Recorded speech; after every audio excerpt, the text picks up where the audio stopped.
in. It is the Sports Edge, powered by SportsHandicapper.com. As we get set for the Sweet 16, baseball is coming, NBA playoffs, of course, the Masters, so much to get to. Let's start off with our friend Celia McNeely with livers and onions in the background. Is she cleaning up your desk for you there? Is she a little bit. Today? Little bit. Little bit. Nice hair. Is that long enough for you? Yeah. And she's the official Sports Handicapper chick as well, right? Are we going to be graced by her presence today at all? Yeah. Well, he said I can't join. I mean, there she is. Yeah, there she is. You can just hang out in the background. See lots to get to, but I want to bring in the other peeps first. Sideburns. Good day. Good day. Good day. You finally have some brightness in your life. I really appreciate it. Yeah, I'm sorry. I've been forgetting to open the shades. You're going to need that after Villanova loses. And then, of course, we have Jamie and Starsky in the sports compound. Good to see you both as well. How are you guys? Fantastic. All right, let's get it going with Seal here. Seal, baseball is coming up. Yep. You're the champ of the Westgate, sportshandicapper.com. Everyone's fired up. We got the website right here that I want people to go to. You're the guy. You're the man, the myth, and the legend, all in one. And, of course, all the stuff right here at sportshandicapper.com. There's Sweet 16 picks. Of course, baseball is going to be coming up, so please check that out. But, Seal, I want to talk to you about the upcoming Major League Baseball season, the condensed issues with spring training, which is not terrible, like a week shorter.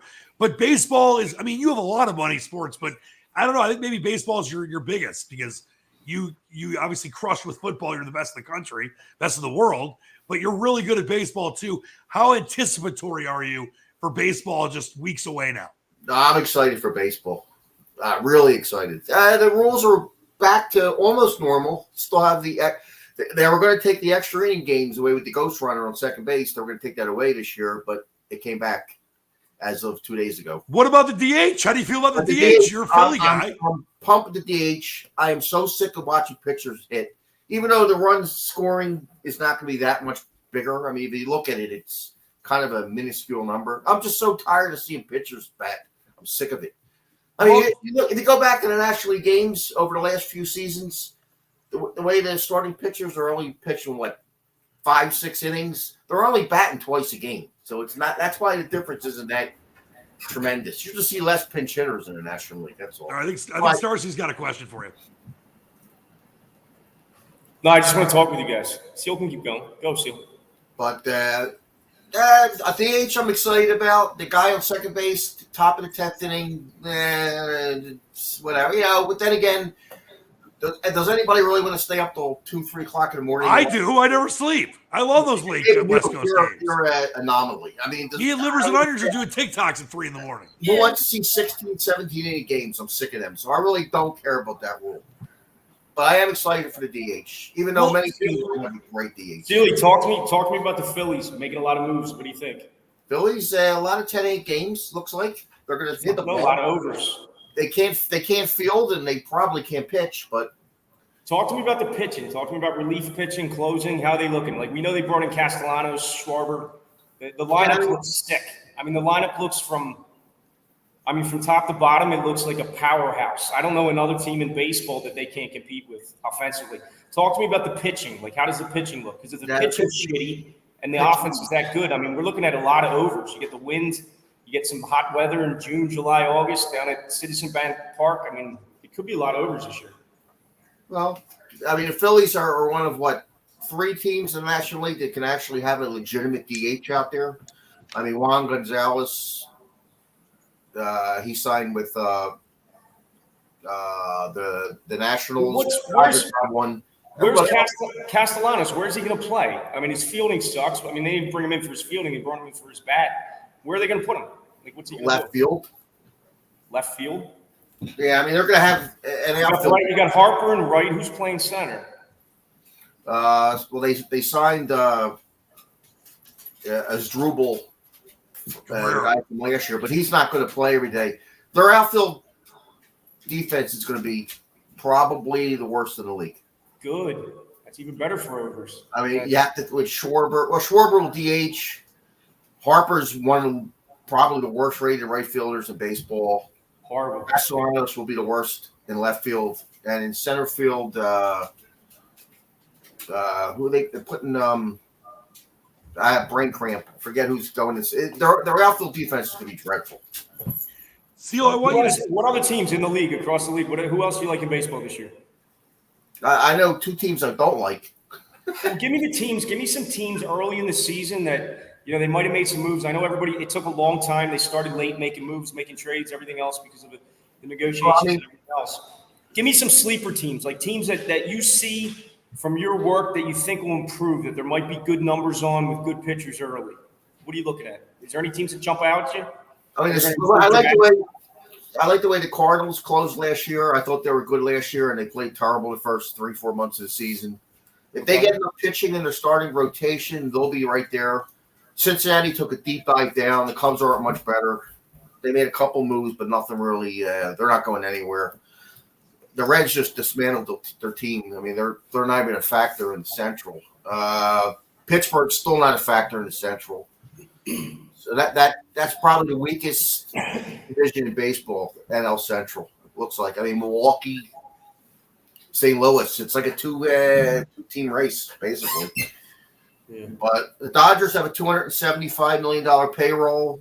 Talking about the Dodgers. Tell me about what's his name, Trevor. He's suspended still. They keep on. Still for this year. Still for this season too. Yeah. I mean, he'll pitch eventually, but he's still on the exempt list, so he's not coming back anytime soon. He's not in spring training. The Phillies, we know, have one of the best offenses in baseball, without a doubt. Who's got the best pitching staff in baseball? Just give me that. Well, let's think about it. You could scratch an Astros off the list. They'll be lucky to get 25 stars out of Strasburg. I guess the Mets. Gotta go with the Mets. Scherzer, DeGrom. Oh, that's the first. Pretty two good guys to start with. So, yeah, the Mets spent a lot of money. I think they spent about $250 million. It's just amazing how they can spend $250 million. The Orioles are sitting at about $30 million this year payroll. Total payroll, $30 million. Wow, crazy. It's just scary. That we'll see. Teams moves, a lot of free agents, a few guys floating around still. Everything got late this year, so with the lockout. Yeah. I was reading that once you're over the cap, you're over the cap, right? And you just at that point you can just keep spending, correct? Yeah, you just pay a luxury tax. Yeah, but once you're over it and you hit the luxury tax, it doesn't matter anymore. You can spend as much as you want. As the more you go over, the more money you have to spend. Are you sure about that? Luxury taxes, yeah. Okay. I never understood that. All right, well, we'll get back with you guys in a little bit. I want to get with Sealer for a minute, and then we're going to get to Sideburns with some NCAA. Seal, I think it's important that, people understand your process. What are the focuses on for you now with the shortened spring training as you're getting ready? Obviously, early in the season, you've always talked about there's a lot of value when it comes to, betting some bad soft numbers. Obviously, whether it's the offenses aren't good or the pitching isn't good or vice versa, obviously it goes for both ways. What are you looking at as you're getting ready for the season as far as getting ready to make your plays? Well, the shortened preseason really doesn't affect anything because the starting pitchers, they pitch 5 innings anymore. I mean, even with a few starts in spring training, they'll be able to go 5 innings. It's all bullpens early. But, I don't think they averaged 6 innings a start pitchers last year in baseball. Baseball's totally different. You got to look for good bullpens, basically. Teams, that's how they win anymore. What do you try to zero in on in the first few weeks of the season that I think is very, valuable as far as trying to, you've gotten off to some really good starts in recent years. But as I mentioned, there could be some weak lines. The odds maker's kind of off. What do you think the most important thing to look for in the first few weeks of the year is? The most important thing early. Well, back in the day when teams used to play a lot of young guys, you would look for teams with a bunch of, high draft picks that are, coming up that are actually really good. But now with the service time manipulation and all that stuff, these guys, even if you have a couple guys in AAA, they're studs and they're going to be really good. You don't see them filtering into the major leagues until after the service time year is accumulated, which is May. So it's basically just going off of last year's numbers. That's all. I mean, these teams, they manipulate that thing, and I don't care how good you are. They're not going to let you April 7th opening day. They'll keep you in the minors for 30 days to get that extra year. hold of you. You know what I mean? Instead of losing a year early, and you hit free agency a year earlier if you waste that time. And these teams they're not going to do it. Doesn't matter. It's all part of the SEAL formula. Is Sports Handicapper Chicken to help you with some early picks in the season? Obviously. Oh yeah, she'll try. Yep. All right, check it out at sportshandicapper.com. See, we'll get back with you in a little bit. Let's bring in Sideburns, side sauce with the good light there. Sweet 16, don't we have a huge – aren't you and I betting $50,000 on Villanova, Michigan? Yeah, it's a big revenge game for Michigan from 2018, right? It is. There's still some players on that team, on Nova. There's no one really left from Michigan. Actually, I think Eli Brooks was a freshman, but very barely played. And that livers and onions, the real livers and onions, was on that team. And of course, he's with the Pistons right now. When you look at the Sweet 16 and some of the numbers that we've seen come out, what have really what stood out to you? Because to me, I think the most fascinating line is Texas Tech still favored by 1 over Duke, when the majority of the money that's been coming in, whether it's total handle, whether it's total tickets, is still on Duke. There's a ton of money futures-wise on Duke. And I think that it actually does not smell bad. I think Texas Tech should be a favorite and likely will beat Duke tonight. I think Texas Tech will beat Duke. We're seeing mostly picks right now on Duke. I see Duke is also favored by 1 in a couple of places. So the line is moving towards Duke a little bit, but I believe Texas Tech with their defense will be able to stop Duke and Mike Krzyzewski from continuing on with his career. What else has stood out to you, with some of these lines? And obviously, we've had some time since they came out, whether it was Saturday or Sunday night, to get ready for the Sweet 16. And, over the next couple of days, we know the first, 2 days of the tournament, the most 2 exciting days in sports. But you do have 4 games a night for the next 2 nights, which is always fun. Yeah, and the lines are pretty tight this time of year. I mean, you're not going to find too many lines that are that far off to make plays. But I kind of like Arkansas tonight also. Getting 10 points. They played very well. And Gonzaga, they've won their games, but they haven't really blown anybody out, and they probably should have lost in the second round. Right. Well, there's two games that I'm looking at that I love over the next couple of days, and one of them is Providence. And I think the Providence with Ed Cooley playing in the tough Big East has been completely undervalued. And listen, it's one of these things where, can Providence win the national title? Probably not. I mean, obviously never say never. But when you look at a matchup with Kansas, they're getting 8 points, and it's kind of stuck there. I know there's 7.5s out there, and there's 8s. I think not only can they cover this game, they have a good chance of beating Kansas. This might be not that it's a bad thing to be a 1 seed. This might be the weakest 1 seed that Bill Self and Kansas has ever had. So I look at that being one of the factors. And Abaji's an incredible player, but there's really not a ton that scares you after that. Providence, has 2-3 guys that can shoot from downtown. They play good defense. Ed Cooley's a great coach. So that's one game I looked at. I mentioned the other game is Texas Tech. And then I think you have to look at the St. Peter's Paul and Mary game with Purdue. 12.5. I mean, to me, with Jaden Ivey, obviously St. Peter's beat a pretty good Kentucky team. And then I don't know how they beat Murray State as like a net ranking 125 to 132 team based on the rankings you want to go off of.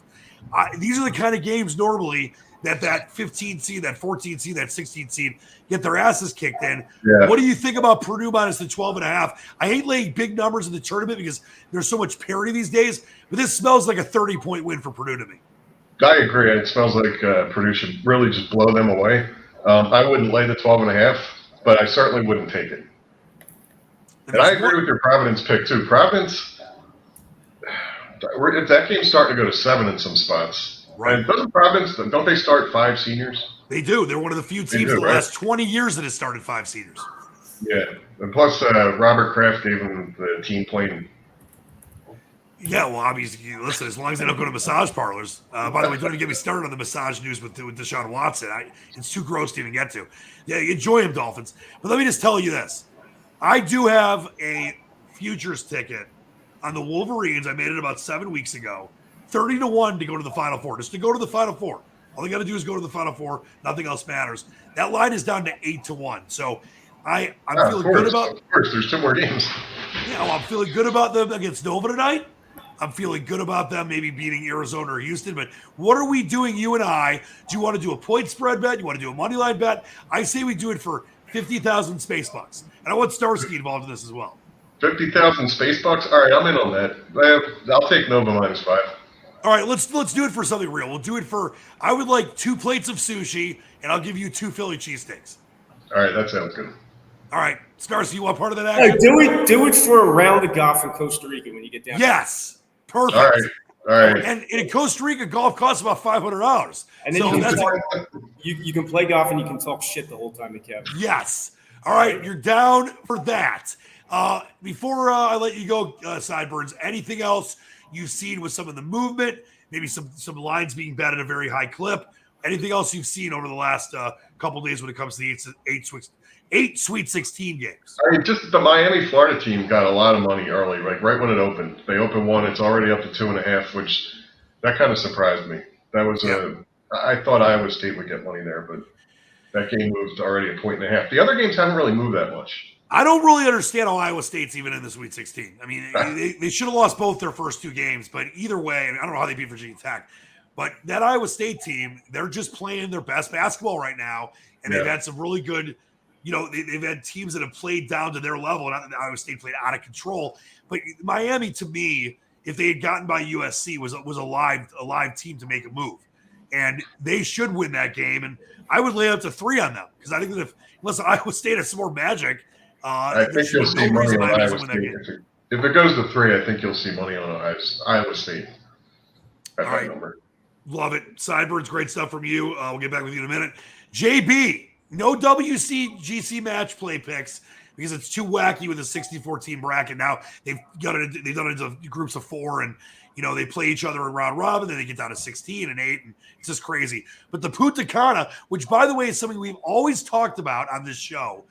Finding value, finding guys that are 90-1, finding guys that are 70-1, finding guys that are 125-1. You hit one of those guys a year, not only are you profitable, but you can make a ton of money and have a chance to, kind of spread yourself out throughout the rest of the season. Let's talk about the Punta Cana, the Corrales Punta Cana, if you will, and how you identify different players. And we'll show you the worksheet as well that you put together for making the best picks. Sure. So, I mean, obviously, there's the 2 tournaments this week, the WGC match play. I never like betting match play simply because your player can always do what he should do, and he just gets, he just runs into a guy who can shoot a 63. So, on any one given day, anybody can beat anybody. Look at Wai Yang when he beat Woods in the USPGA. So, Luke List. On any given day, I don't like that. So, all of my stats, all my numbers have always come from a 72-hole stroke play tournament. So obviously we'll move over to the Corrales for this week, looking at that. The one great thing about the Corrales is, there's no big names there. So you've got a lot of players, all of the bookies as well. They're all going to be looking at the WGC because that's where all the money is. So you're going to get some lazy bookies out there that are just going to be not watching lines, not following moves or anything else like that. And you can sort of sneak under the radar there with a couple of the guys. They've been playing it here for the last 4 years. They played a couple of Corn Ferry events there as well. So it's about 6 years of course form that you've got to look at. Going back into there, there's 4 winners there on the PGA Tour. All of them are over 30. And funny enough, you look at them, all of the players that won, they always follow that up with a good position in a later event, which kind of suggests that you need to be a bit of a course specialist, or you need to be comfortable with where they're playing it, for example, by the coast with the wind on the Paspalum greens. So there's loads of things there that you can kind of look at and kind of get a feel for the tournament, even though you've only got 4 years worth of events. We put up 4 guys this week. The biggest one was Kyle Stanley. Now, I know he didn't really play that well today. I think he shot +3. But like I said, it's only the first quarter.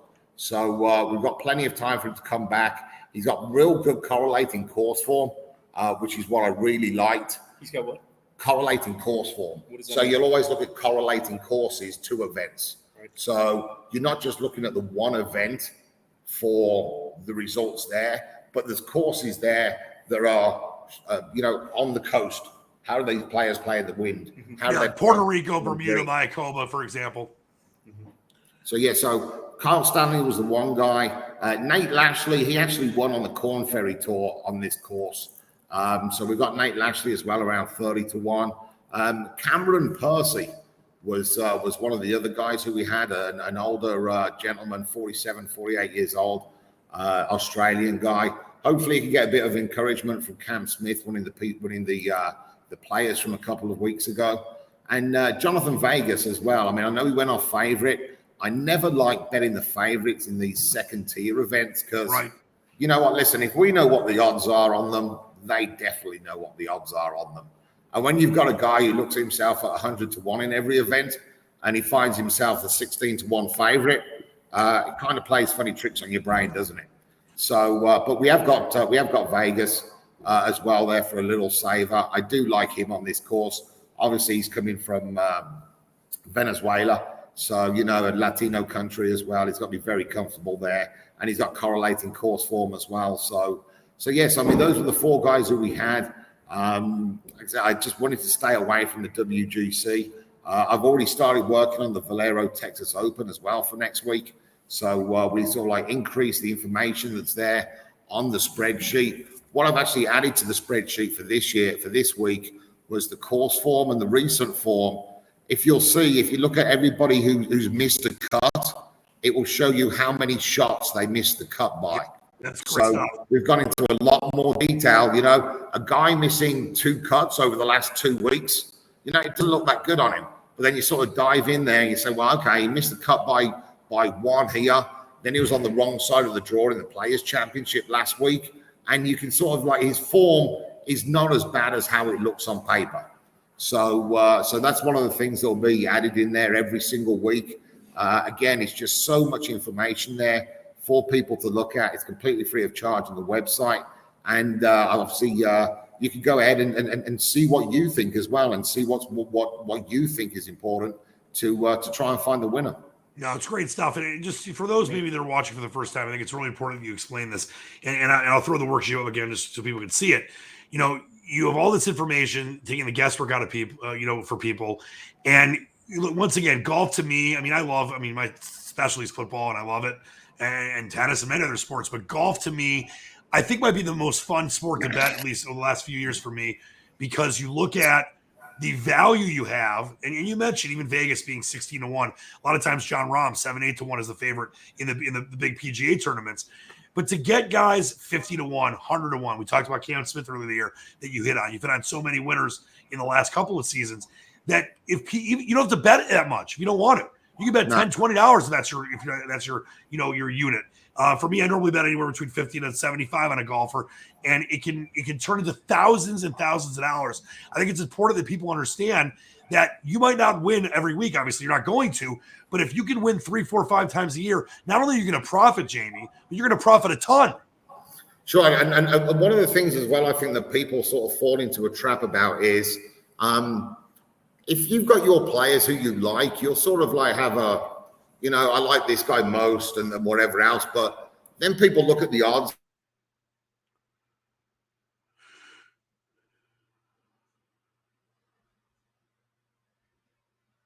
Jonathan Vegas was 16 to 1.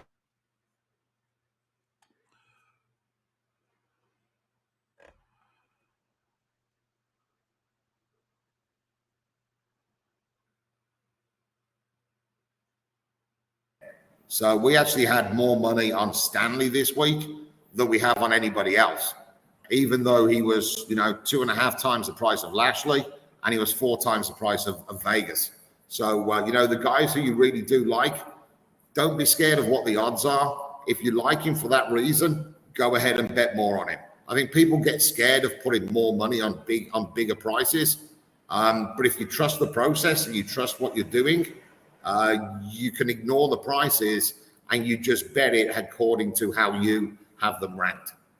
Great stuff there. Well, why don't we do this? Before we move on, I want to ask Jamie, tell me about Mickelson with the Masters. Well, Mickelson, yeah, I mean, I know it has something to do with Saudi Arabia, and he hasn't played in a couple of weeks. But what's the deal? Like, he missed the Masters. Is he going to play the Players' Championship? Well, no, he hasn't played since all of this came out about Saudi after he called, the bunch of what was it, scary motherfuckers or whatever. Yeah, it's the first time in long, like 30 years, right? Yeah, well, I mean, he's obviously got a lifetime invite there to the Masters. I'm pretty sure they probably sent him a message saying it's probably better if you don't show up this year. because, you know, they don't want all of the drama that's going to be surrounding that and the circus show that's going to be surrounding that. So probably better stay away. And yeah, I mean, it's, you know, I mean, how to burn a reputation in 10 minutes. You know, he's kind of blown everything out that he's sort of worked hard for over 30 years. But, you know, I mean, shit. From what I read, he lost sponsors. Yeah, the sponsors have gone. He always was the host tournament of the reason I'm asking, I've always loved Phil Mickelson. Sure. He's been one of my favorite golfers. Watching him play, you know, winning the championships. I mean, next to, you know, I'm not a diehard golf fan, but next to, you know, I was one of the guys that liked Tiger Woods. You know, Tiger made the game exciting. Yeah. Mickelson made the game exciting too. You know, I mean, I think. What, didn't Tyreek Hill strangle his girlfriend or something like that, and whatever else? And he signs $100 million contract. You know, Phil Mickelson wants to talk about Saudi Arabians and join a different golf league, and now he's fucked. So it's kind of a messy situation for him. But like I said, I mean, people have done far worse, and are getting paid for it. I mean, Deshaun Watson. I mean, Jesus Christ, you know. Yeah, don't even bring up Deshaun Watson, because like I said, the news that's out today is even too gross to bring up on this show, and we have guys like Seal on the show, so that's saying something. Before we get out of here, I wanted to do this because we haven't had a chance to with the full crew. You know, once again, Seal, the champ of the world, wins basically the Super Bowl of handicapping, sportshandicapper.com. I just wanted to go through the panel here. It's a steam battle, and we'll start with Sideburns on what it means to be connected and work for a guy like Seal, who's been doing this forever, who has won the Holy Grail, beating almost 2,000 people, making 5 picks against the spread every week in the NFL, which is extremely, everyone that watches this knows how hard that is. But Sideburns, you don't Seal for a long time. He is your elder, though, so you have to bow down to him. What does it mean to you to know that Seal has broken the seal, no pun intended, or pun intended, and won the West? I mean, I thought it was amazing. Absolutely incredible to be one of, you know, finish tops out of the 2,000 people that were entered. I was really happy for him. Yeah, Seal looks really excited right now. He's looking at his screen. Jamie, what about you? Jamie and Starsky. I mean, this is a guy that's been doing this. Go ahead. I'll tell you where I'm coming from on this, because I mean, I've known Seal for the last 6-7 years, and I've always listened to him and Starsky talking all the time. And the one thing that I've always tried to do, whenever him and Starsky are talking on a Saturday morning, Sunday morning, you stop what you're doing and you listen to what he's got to say. And that's what you do. And whenever he talks or whenever he says anything, you listen to it, because he's been doing it for too long and he knows too much, more than anybody else, as it was proved in the Westgate tournament. And you stop what you do and you listen to Beautifully said, Starsky. I mean, what else can you say? He won the NFL Westgate Super Contest. 2,000 people. It came down to the last day. He wins on a tiebreaker. It's not easy to do. I mean, we enter it every year. We've been entering for 10, 15 years now. We've had a couple good places, but to win the entire thing, it's incredible. I mean, and we were all in Vegas. I love talking to Seal every day about NFL football, getting on and hearing what he has to say and comparing it to what I like and what he likes and everything else. But what I really look forward to, and I don't want to take away from the NFL Super Contest, but I love doing baseball with Seal. Yep. Baseball is my favorite sport to bet. We love betting totals. And the good thing is, you know, we just had all this euphoria winning this contest, and now we get to go into baseball season. You know, it's going to be more of a normal baseball season, and I'm really looking forward to it. I'm looking forward to getting on the phone with him every morning. You know, he runs down the pitchers for me. We talk about weather. We talk about wind patterns. We talk about heat. We talk about humidity. We talk about dew point. We talk about stadium factors. There's a million things. I mean, there's just a million things. And the good thing about Seal is where he really does well in baseball is when he gives me the information on the starting pitchers. He's on Fangraphs. He knows what percentage of sliders the guy threw the game before and what the guy normally throws on a season. He knows guys that are going to need Tommy John surgery 3 weeks before they actually are announced that they need it. And that's the kind of information you need to know. I mean, for me, with the totals, when we bet the totals, you know, if you have a lane pitcher, and you know, if we already have a bet on the game where we like the game because the wind's blowing out, it's hot as shit, it's the middle of summer, and you got a pitcher that's lame on the mound, I mean, it just makes the bet all that much better. Seal does very well, too, in the beginning of the season. You know, he watches the preseason games, and he picks off little pieces of information watching the games that he knows certain things about individual pitchers. You're not going to hear other handicappers talk about this kind of stuff. You know, they're just going to talk about buy my picks, buy my picks, buy my picks. Seal's in there every day. He's grinding out. He's watching every game on TV, and he knows the pitchers that are going to have problems before. I can't even, as many games as he won in the NFL Super Contest, he's told me more times than that, this guy's going to be out in 3 weeks. This guy's going to be out in 2 weeks. And then I told you so. He knows before anyone else. It's amazing. All right, Livers, no more eating in the middle of the show. Thank you very much. But we were all in Vegas celebrating this at Seal. There was the one night where you, I believe, were on 35 Red Bulls and almost had your head explode. That was a great night. I don't know what's the breaking news about Deshaun Watson. I'm not going to say it. It's gross, dude. Just don't look it up at your own time. It's just the same as everything before. What's different? No, it's more. It's something that happened with him allegedly in a masseuse. Just look it on your own time. It's really, he's getting indicted. Yeah, it's not just that. It's what he did. Wait, I thought he was cleared. I thought he was 100%. No, there's still he's under another grand jury investigation. Yes, he did something allegedly with the masseuse that's super gross. That should only happen in porn. But anyway, we'll get to that another day. So before we get out of here, you had to bring it up. You had to root the move. I can't find the stuff you're talking about. I'll tell you off the air. Before we go, parting shots, starting with Sideburns. Sideburns, are you nervous about our golf round bat on Villanova, Michigan? I'm not nervous at all. Yesterday, You should be, because Nova sucked. I had my 20th anniversary yesterday. So, Police on the Australia.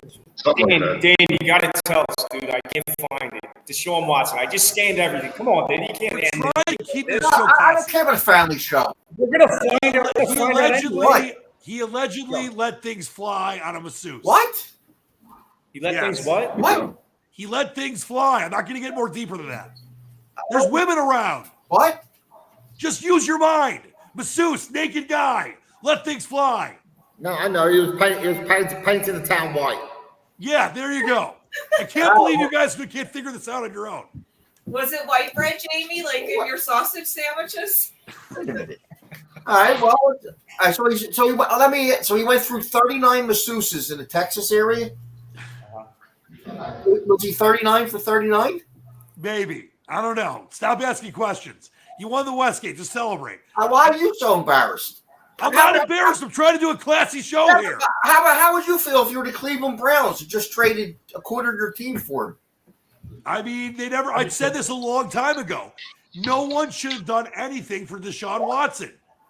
For like 2 years. It was stupid. Baker Mayfield sucks, so it's fine. And my Cleveland Brown fans that are friends that are big fans of the team, like they understand that. But getting Deshaun Watson comes with a lot of problems, and it could be an indictment now. And it could be a suspension for a year or 6 games or something. So the Browns are in a bad spot right now if he gets indicted. That's for sure. Maybe they could trade him. They to the pull out Lions. Baker Mayfield. Yeah, well, Baker Mayfield's a child. He's a man baby. Oh. All right, Jamie and Starsky. Wait. The guy played with a dislocated shoulder last year. What, Mayfield? Right. It doesn't change the fact that he's a baby. He was a locker room cancer in Cleveland. All my friends that cover the Browns said that guy was reviled by many of his teammates. It's not good. That's not a word, reviled. Reviled is absolutely a word. No, I know you went to college in the back of a Cracker Jack box, but look up some stuff in the future. All right, Starsky. Kevin, is that a word? I've got something for you, Dan. Dan, one piece of advice I've got for everybody out there would be if you're 6'9" and wear a reggae sweatshirt, check your suitcase before you travel. That is sage advice, Jamie. My girlfriend, it took her 25 minutes to check my pockets of my suitcase before I traveled to Vegas, let alone going to Russia. Yes.